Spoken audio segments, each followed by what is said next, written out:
शुक्रिया। आज अपनी स्वरचित कविता का पाठ आप सभी के सामने प्रस्तुत करने जा रही हूँ, जिसका शीर्षक है जिंदगी, जो इस प्रकार है। ओ जिंदगी देने वाले, जिंदगी जीना तो सिखा। ओ जिंदगी देने वाले, जिंदगी जीना तो सिखा।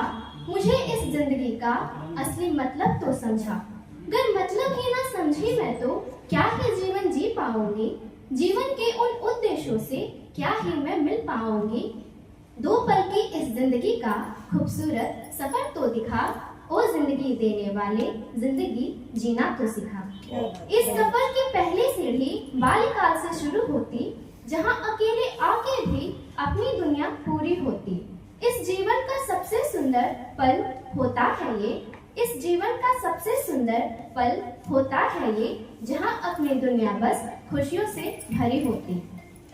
बच्चे बनकर हंसते खेलते बस जीवन को जीते थे। ना कोई गम ना कोई चिंता, बस जीवन खुशियों से भरे होते थे।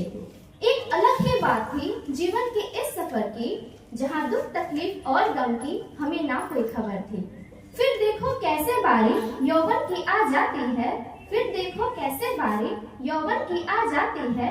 बच्चे से बड़े बनने की अपनी बारी आती है। हंसना खेलना दौड़ना कूदना सब कुछ भूलना पड़ता है, क्योंकि जीवन में कुछ करने की बारी आ जाती है। जिंदगी का यह दूसरा सफर थोड़ा कठिन हो जाता है, जहाँ संगति अच्छी रखना थोड़ा मुश्किल बन जाता है। जो अच्छे बन जाते इसमें वही जीवन में कुछ करते हैं। जो अच्छे बन जाते इसमें वही जीवन में कुछ करते हैं। अपना और औरों का नाम जग में रोशन करते हैं। इसीलिए तो कहा गया है कर्तव्यनिष्ठ बने रहना तुम। इसीलिए तो कहा गया है कर्तव्यनिष्ठ बने रहना तुम। अपने नाम का परचम इस जग में रोशन करना तुम। देखते देखते यूं ही यह समय भी गुजर जाता है, और सामने यूं ही देखो वह सकता भी आ जाता है। जिम्मेदारियों का बोझ भी यूं कंधों पर पड़ जाता है, जहाँ दिन और रात का होश भी हमें कहाँ हो पाता है। इस दुनिया की भीड़ में हम यूं ही कहीं खो जाते हैं। अपने जीवन की खुशियों से हम कहाँ मिल पाते हैं। घर से चाकरी, चाकरी से घर, बस यही दिनचर्या हो जाती है, जहाँ पैसे कमाना ही अपनी प्राथमिकता बन जाती है। जिम्मेदारियां निभाते निभाते यह उम्र भी निकल जाता है, पर अब तक भी हम सबको असली सुख ना मिल पाता है। जब पहुंच जाते हैं जरावस्था में, तब हम सब पछताते हैं कि जिंदगी हमने जी ही कहाँ, बस यूं ही हम तो भागते हैं। क्या यही जिंदगी जीने के लिए इतनी मेहनत करते थे? क्या यही जिंदगी जीने के लिए इतनी मेहनत करते थे? क्या फायदा उन पैसों का जो हम कमाया करते थे? दो पल की चैन भी कहाँ हमने पाई थी। दो पल की चैन भी कहाँ हमने पाई थी।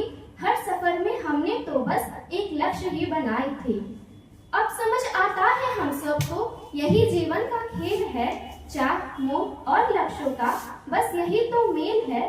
क्या अंतर है एक चूहे में और हम सब के कर्मों में। वो भी रोटी के पीछे भागता और हम सब अपने लक्ष्यों के।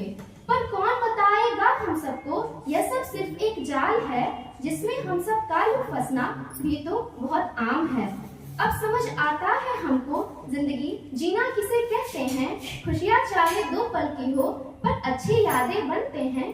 यादें ही तो इस जीवन का असली मूलधन होती हैं। अपनों के संग हंसना खेलना बस यही स्मृतियां रह जाती हैं। जीवन के इस अंतिम सफर में हमको ये समझ आ जाता है कि जिंदगी देने वाला यूं जीना सिखा जाता है। काश जीवन की इस सीख को हम सब पहले समझ जाते तो। काश जीवन की इस सीख को हम सब पहले समझ जाते तो। जीवन के इस अंतिम सफर में हम सब सिर्फ तृप्त हो जाते तो। फिर तो जीवन की कहानी भी शायद कुछ अलग होती। फिर तो जीवन की कहानी भी शायद कुछ अलग होती, जहाँ पछतावे की हमारे दिल में ना कोई जगह होती। यही जीवन का दस्तूर है जिसे हमें निभाना है। हंसना खेलना रोना गाना सब कुछ यहाँ बिताना है। दो पल की इस जिंदगी का अब मतलब समझ आ जाता है कि असली खुशियाँ यादें होती जो जिंदगी को खुशनुमा बना जाता है। कि असली खुशियाँ यादें होती जो जिंदगी को खुशनुमा बना जाता है। धन्यवाद।